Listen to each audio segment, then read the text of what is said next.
corporate and rural to bring in their unique and independent perspective.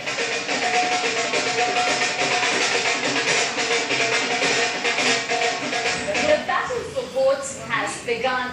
This is just a state election here in Delhi, but it's one that could set the tone for next year's general election. So the campaigning too is centered here in the national capital with the face-off between political parties.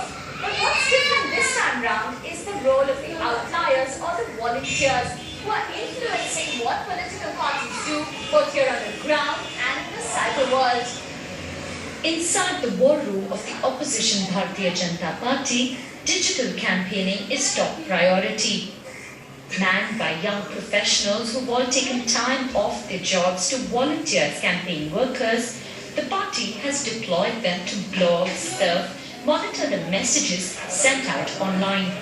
But what skills do they bring? Used to work for KPMG for quite a few years, worked across India, globally, many nations, including China, Africa, Middle East. I basically bring strong analytical skills. So my specialty in management consulting was turning around businesses, and I believe I can do the same for political parties and maybe turn around the nation and at least play a big part in that. All of the young people who are individually successful in their lives in India, most definitely abroad, want to see India pull as a team also, and maybe chart a different path from what was happening in the past. On the ground too, volunteers are helping out with campaigning and gathering support. This is the hub of the Aam Aadmi or Common Man's Party led by former civil servant Arvind Kejriwal. Supporters have come from all over India and even from overseas, and they're hard at work raising funds and deploying the party's limited resources. The first obviously is financial, because we've got our networks and we can speak credibly to people that have deep pockets. The second one is strategic and policy making, where again we have exposure to in-depth reports and insights. The third is execution and operations. And the fourth, I think, which has been a game changer for a party which is like a disruptive technology, is technology itself. It's not about people, it's not about resources, it's about how much corruption is there in governance, which defines a difference between a third world and a first world country. I've seen a lot of examples in Hong Kong, Singapore, where clean governance has provided so much to the citizens.